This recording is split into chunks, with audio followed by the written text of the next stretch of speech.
The Awakening. The enormous Vanguard mothership emerged from the fold in spacetime, its obsidian hull absorbing, rather than reflecting the sun's light as it positioned itself in high Earth orbit. On the command deck, Supreme Commander Xorix gazed at the blue planet with 6 multifaceted eyes, mandibles clicking in what passed for amusement among his kind. Another primitive world, he remarked to his second, Sub-Commander Vector. Class 3 civilization. Pre-FTL. Minimal defensive capabilities. The Directorate has designated it for immediate assimilation. Vector reviewed the sensor data flowing across his neural interface. Conventional projectile weaponry only. Nuclear capabilities, but primitive. No energy shields. No orbital defenses of note. He paused, antennae twitching slightly. They will fall within days. Xorix moved his spindly form around the 3-dimensional hologram of Earth, studying the continents and oceans with practiced efficiency. The Vanguard had conquered 37 worlds in this sector alone. Earth would be the 38th, its resources harvested, its population enslaved or eliminated depending on their usefulness. Deploy standard protocols, Xorix ordered. Disable their communications, identify military installations, locate and neutralize leadership. It will be done. Supreme Commander. On Earth, Dr. Elena Rice stared at the classified satellite imagery with growing dread. As director of the Global Defense Initiative's Advanced Technology Division, she alone understood what those ships meant and what humanity's only chance might be. "They're here," she said into her secure phone. "Initiate Protocol Prometheus." Her hand trembled slightly as she set the phone down. 8 years of preparation, of secrecy, of doubt, all leading to this moment. She glanced at the family photo on her desk. Would they survive what was coming? Dr. Reyes, her assistant Wei, appeared at the door. "The UN Security Council is waiting for your briefing." Elena smoothed her lab coat and gathered her tablet. "Let's go." In the emergency session chamber, 12 anxious faces turned to her as she entered. The Secretary General, the security advisors, and military chiefs all wore expressions ranging from disbelief to thinly veiled panic. "Dr. Reyes," the Secretary General began, "please tell us what we're dealing with." Elena connected her tablet to the main screen. At 600 hours, our deep space monitoring system detected multiple objects entering Earth orbit. They match no known satellite or debris patterns. She pulled up the enhanced images. "These are vessels of non-human origin." The room fell silent. "Are you saying?" the Chinese representative began. "Yes," Elena confirmed. "We are facing an alien invasion." The first reports of alien probes entering Earth's atmosphere came within hours. Small silver spheres descended over major cities, silent and observing. In Tokyo, pedestrians stopped to point and filmed the metallic orb hovering above Shibuya Crossing. In London, traffic halted as another probe descended near Parliament. In Rio, beachgoers fled as a sphere emerged from the ocean and hovered over the shoreline. On the Vanguard mothership, Xorix received the first data transmissions from the probes. "As expected, Supreme Commander," reported the science officer. "Their military technology is primitive. Nuclear fission weapons, basic missile defense systems, aircraft that cannot leave atmosphere." Xorix clicked his mandibles in satisfaction. "And their command structure? Fragmented, multiple nation-states, no unified planetary government." "Perfect." Xorix's 6 eyes blinked in sequence. "Prepare the address to their leaders. Standard subjugation protocol. Unknown to the Vanguard, in a heavily shielded facility 2 kilometers beneath the Swiss Alps, the culmination of Dr. Reyes' life's work was about to be tested in earnest. "All systems operational," reported Dr. Kazuo Tanaka, Elena's chief engineer. "The Prometheus net is ready for activation." Elena surveyed the cavernous chamber. At its center stood a quantum reactor, pulsing with blue-white energy. Surrounding it were 12 neural interface pods, each occupied by a volunteer, scientists and military personnel who had trained for years for this moment. What the Vanguard couldn't know, was that 8 years earlier, Alina had discovered something remarkable while researching quantum computing. Human consciousness, under specific conditions, could directly interface with technology at the quantum level. Not just control it, but merge with it, human and machine becoming something greater than the sum of their parts. The discovery had been accidental. Alina herself had been the first test subject, connecting briefly to a prototype quantum processor. For 30 seconds, she hadn't just operated the computer, she had been the computer. Her consciousness expanded beyond her physical form. The experience had nearly killed her, but it revealed a possibility that changed everything. What if humanity's greatest defense wasn't better weapons, but a fundamental evolution in how humans interacted with technology?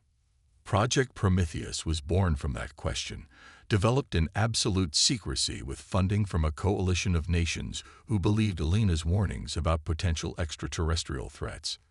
Now, as the Vanguard prepared their invasion, humanity's secret weapon was about to be deployed. Suddenly, all broadcast signals on Earth were hijacked. Television, radio, internet, all displayed the same message. A holographic projection of Horix appeared, speaking in perfectly translated languages. People of Earth, I am Supreme Commander Xorix of the Vanguard Expansion Forces. Your world has been designated for assimilation. Resistance is ill-advised but expected. Surrender your governments to Vanguard authority within 12 of your Earth hours, and your transition to productive members of our empire will be tolerable. Resist, and we will respond accordingly. In the UN emergency chamber, the Secretary General turned to Alina. What options do we have? Alina took a deep breath. Sir, for the past 8 years, a classified project has been developing a defense system specifically designed for this scenario. How could you possibly prepare for something we didn't know was coming? Because, Mr. Secretary General, Alina said, this isn't our first contact with alien life, just the first public one.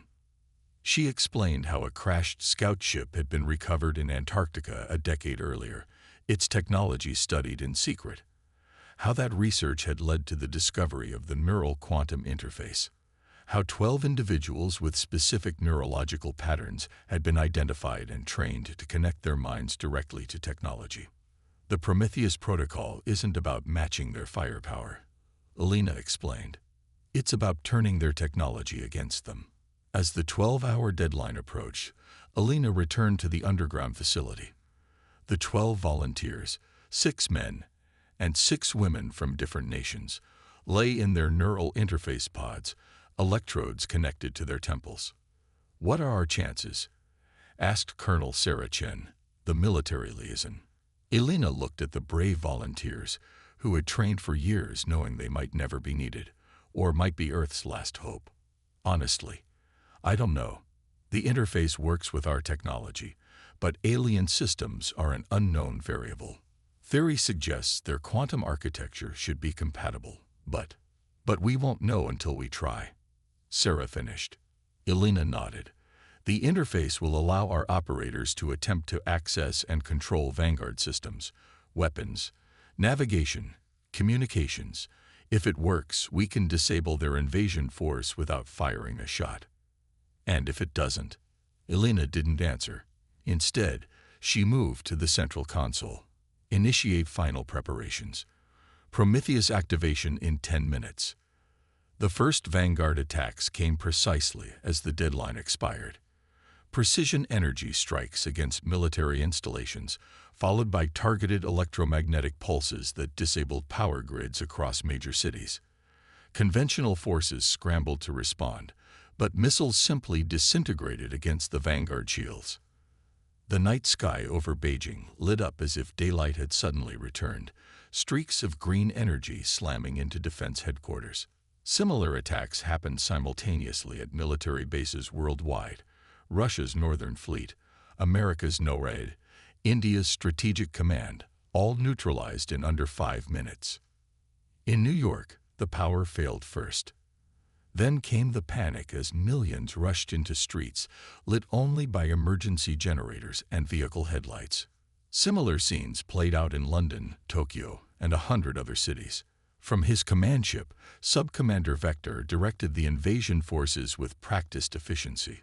"Deploy ground units to secure the primary population centers," he ordered. "Minimal casualties." The Directorate wants this planet's resources and workforce intact. On tactical displays, hundreds of dropships detached from the larger vessels.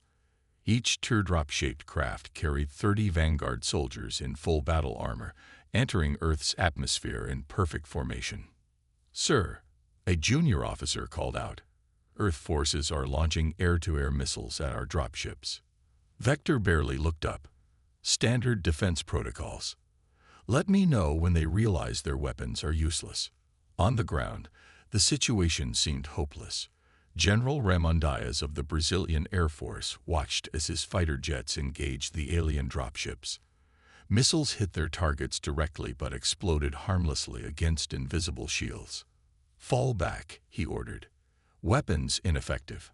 I repeat, weapons ineffective." Similar reports came in from every military still able to communicate. Conventional weapons couldn't penetrate Vanguard defenses. Earth's militaries, once thought invincible by their own populations, were being systematically neutralized. Deep beneath the Swiss Alps, Alina watched the invasion unfold on multiple screens. "It's time," she told her team. "Activate Protocol Prometheus." Dr. Tanaka initiated the sequence. The quantum reactor pulsed brighter, energy flowing through conduits into the neural interface pods.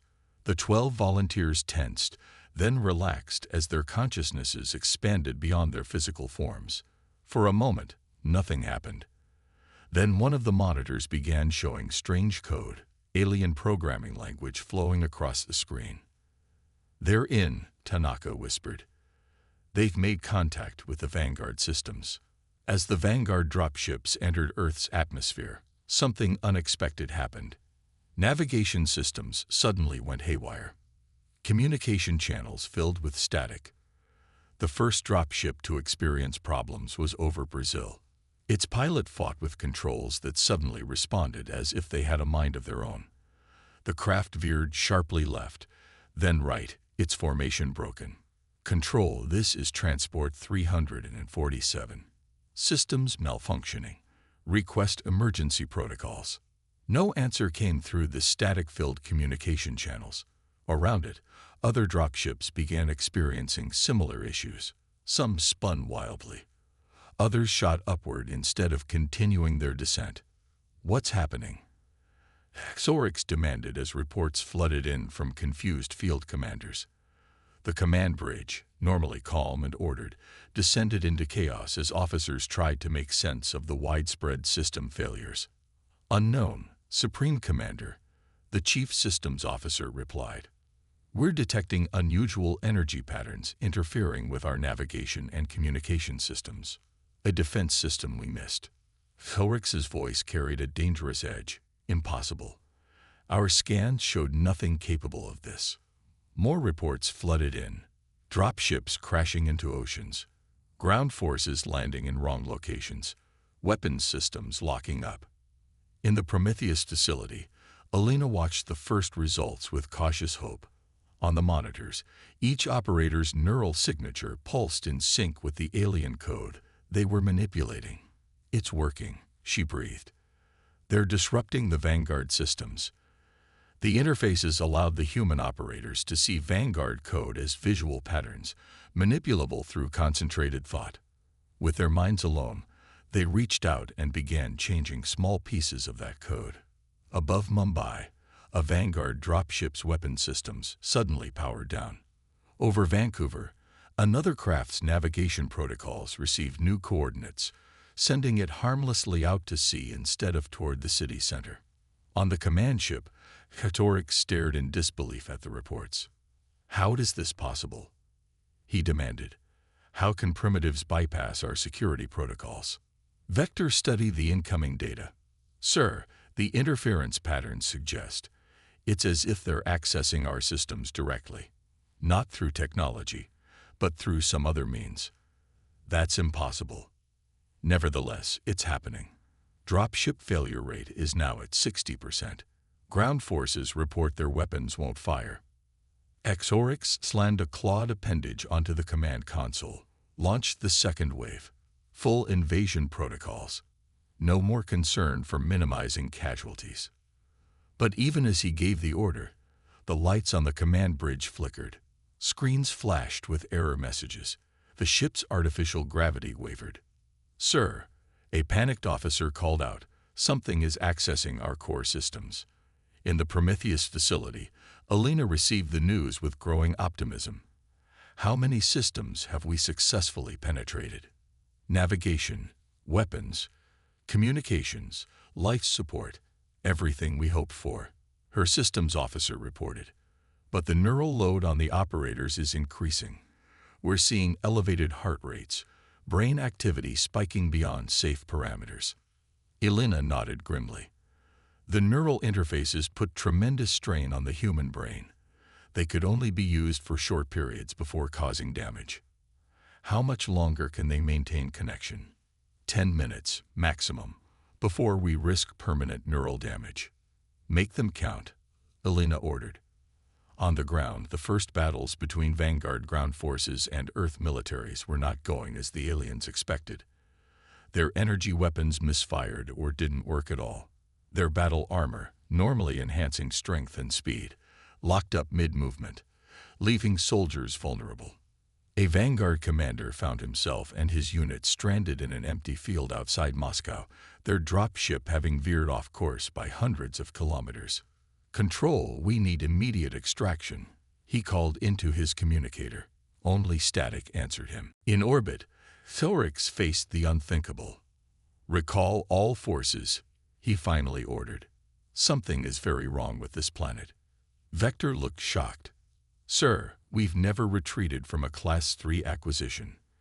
We've never encountered anything like this," Thorix replied grimly. "Recall everyone. We need to regroup and understand what we're facing." As Vanguard forces scrambled to retreat, Alina allowed herself a small smile. The first test of Protocol Prometheus had worked better than they had dared hope, but this was just the beginning. "They'll be back," she told her team, "with bigger ships and better defenses." The battle for Earth had just begun, but for the first time in Vanguard history, a supposedly easy conquest had turned into a humiliating retreat, and humanity's evolution was only just beginning. Humanity's counterattack. Impossible. Supreme Commander Xorix hissed as he reviewed the battle reports. How could a pre-FTL species possess such abilities? The Vanguard Command Center had gone quiet. Battle-hardened officers stared at screens showing their humiliating retreat. Never in recorded Vanguard history had a Class 3 acquisition failed, yet their dropships had crashed, their weapons had misfired, and their communications had dissolved into static. Exorix replayed the sensor footage again. There was no technology involved, at least none that their scans could detect. It was as if the humans were reaching directly into Vanguard systems with their thoughts. "Run a full genetic and neurological scan on the human population," Exorix ordered. "Compare it to all known species in our database." The science officer bowed slightly. "It will take several hours, Supreme Commander." "Do it, and increase our orbit distance. I want us out of range of whatever they're doing." As the command ship pulled back, smaller vessels continued to retrieve stranded ground forces. The operation that should have taken hours would now require days. Sub-Commander Vector hurried onto the bridge, clutching an ancient data cube, his usually rigid posture showing clear agitation. "Supreme Commander, I found something in the archives," he said, approaching with the small glowing object.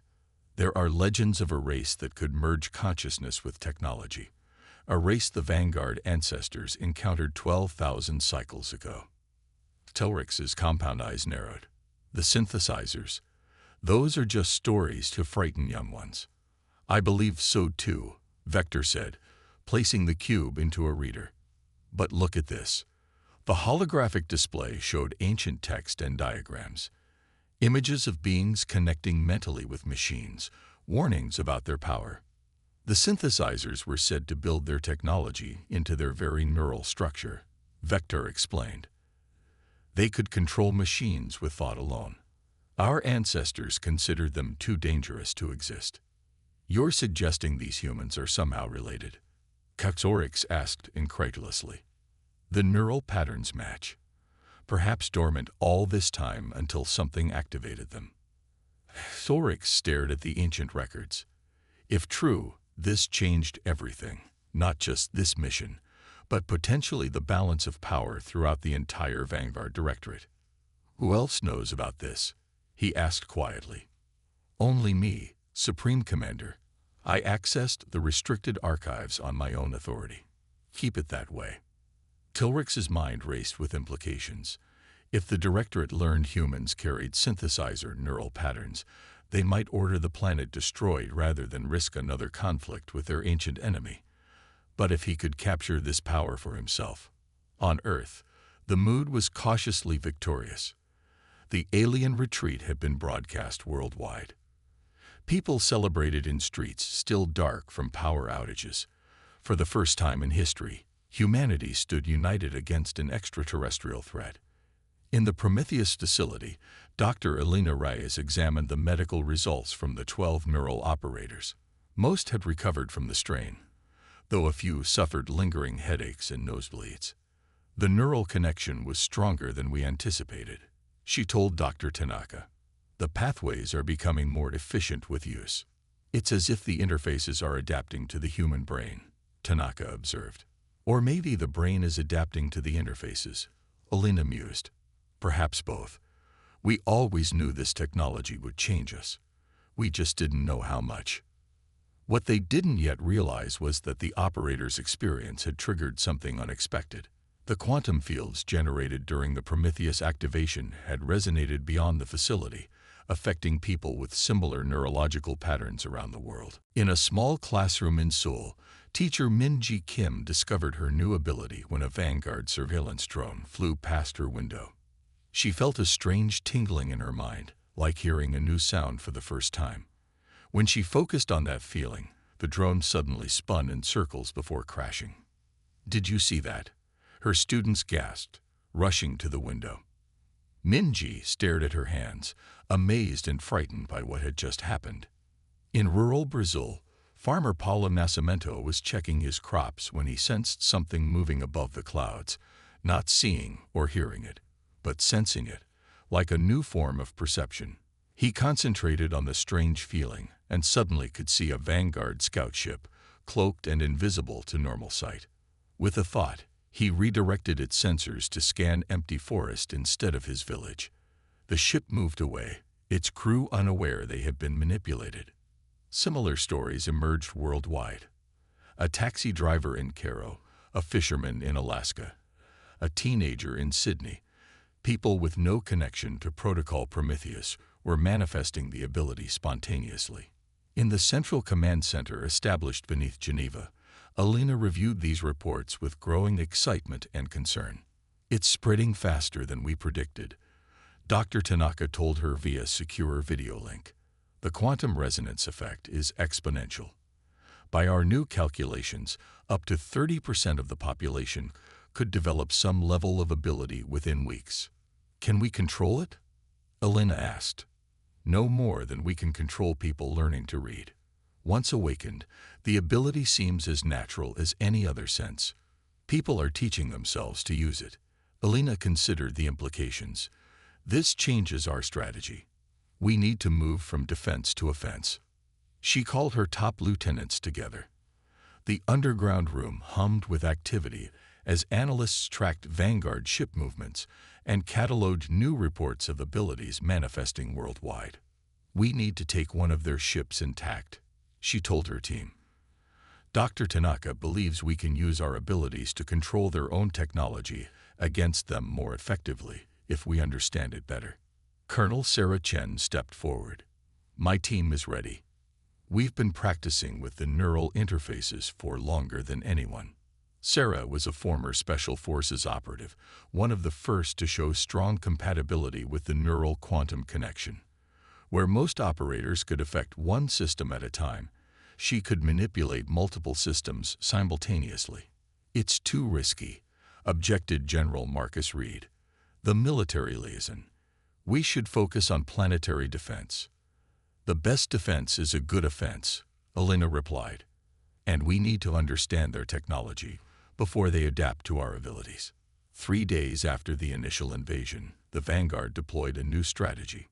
Small, heavily shielded craft began entering Earth's atmosphere, their systems isolated and manually controlled to prevent neural interference. "They're learning," Sarah noted as she watched the tactical display. "These craft have minimal automated systems. They're essentially flying blind to avoid our interference." Elena nodded, "But that makes them vulnerable in other ways. Their isolation means they can't coordinate effectively." Global military forces, now working in tandem with newly awakened neural operators, began engaging the smaller craft. What followed was a new kind of warfare. Conventional weapons paired with neural disruption. Fighter pilots with the ability could sense Vanguard ships even when cloaked, while ground-based operators disrupted what few automated systems the craft still used. The tide was turning, but Sorix had one more card to play. "The reinforcements have arrived," Supreme Commander Vector reported.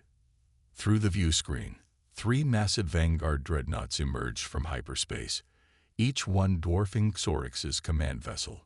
They carried enough firepower to glass the surface of a small planet. "The Directorate has sent their response," Sorix said grimly. "Prepare for full planetary assault." The holographic image of Directorate Overseer Karnax appeared before him. The ancient Vanguard leader's face was set in lines of cold fury. "Your failure is unprecedented, Sorix." The Overseer's voice echoed through the command bridge. "How could you lose to a pre-FTL civilization?" "They are not what we thought," Sorix replied, fighting to keep his voice steady. "The humans are manifesting abilities we've only seen in legend." The Overseer's compound eyes narrowed. "Explain." "They can interface with our technology using their minds alone. No physical connection required. We believe they carry synthesizer neural patterns." The mention of the ancient enemy caused the Overseer to pause, genuine concern replacing anger. "You have evidence of this?" "Yes, Overseer. I've transmitted the data to you." After reviewing the information, the Overseer's expression darkened. "This changes our approach. Your new orders are to capture specimens for study and prepare the planet for sterilization." Sterilization. Even Sorix was shocked. That would destroy resources valued at. The risk outweighs any potential gain. If these humans truly carry synthesizer abilities, they cannot be allowed to develop further. The transmission ended abruptly. Sorix turned to Vector. "Prepare targeted abduction missions. Small teams, cloaked vessels. I want live specimens within 3 planetary rotations." "And the sterilization order?" Vector asked quietly. Sorix looked out at the blue planet below. "Delayed, until we understand what we're dealing with." On Earth, Elena and her team detected the arrival of the massive dreadnoughts. The mood in the command center grew tense. "Those ships are at least 10 times the size of the first wave," General Reed reported. "Our estimates suggest each one carries enough firepower to devastate an entire continent." Elena studied the tactical displays. "Then we need to move now, before they can deploy." "Colonel Chen, is your team ready?" Sarah nodded. "We've been studying the Vanguard command protocols. If we can get close enough to one of the smaller vessels, we believe we can take control of it completely." "That's our target." Elena pointed to a Vanguard corvette patrolling Earth's upper atmosphere. "It's small enough to be controlled by a minimal crew, but large enough to have access to the Vanguard network." The mission was simple in concept but incredibly dangerous in execution. A stealth shuttle would carry Sarah and 5 other neural operators close enough to establish a connection with the corvette systems. Once connected, they would take control and bring it to a secure facility. "This is our chance to understand their technology from the inside," Elena told the team. "And possibly our only hope against those dreadnoughts."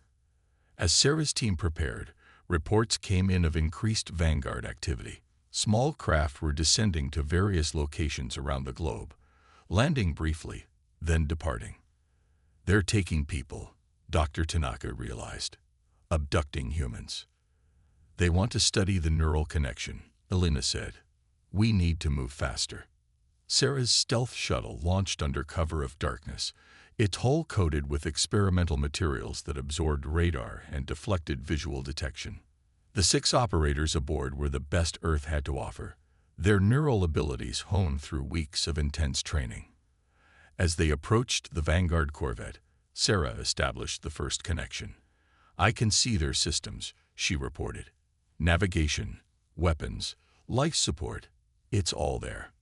One by one, the other operators joined their consciousness with hers, forming a neural network that interfaced directly with the alien ship. Taking control of navigation, one operator reported. Weapons systems secured, said another. Life support under our control, a third confirmed. On the corvette, the Vanguard crew suddenly found their ship responding to unknown commands. Doors sealed, trapping them in separate compartments. Life support adjusted, inducing unconsciousness through altered atmospheric composition. We have full control, Sarah reported to base. The crew is neutralized. Beginning return trajectory. It was humanity's first captured alien vessel, a turning point in the conflict. Back at the Prometheus facility, scientists and engineers swarmed over the Vanguard corvette, studying its systems, materials, and technology. Neural operators connected directly to its computers, downloading and translating vast amounts of data. This is it, Elena said as she reviewed the first findings. The key to defeating the dreadnoughts. The corvette's database revealed the Vanguard's greatest vulnerability. Their ships were highly automated, with integrated systems all connected through a central quantum network. This network, designed for efficiency, created a potential weakness if accessed by beings with neural quantum abilities. We don't need to defeat each ship individually, Elena explained to the United Earth Defense Council. We just need to access their central network and shut down all their systems simultaneously. But the dreadnoughts will be heavily shielded, General Reed pointed out. How do we establish a connection? Dr. Tanaka stepped forward. We've developed a quantum pulse generator based on the corvette's technology. It will create a momentary breach in their shields, just long enough for our operators to establish a connection. The plan was audacious. A single concentrated attack on the Vanguard flagship carrying Overseer Karnax. If successful, it would grant them access to the entire Vanguard fleet. As Earth prepared its counterstrike, Xorix received troubling news. Supreme Commander, we've lost contact with Corvette 7, Vector reported. Its last known position was over the Atlantic region.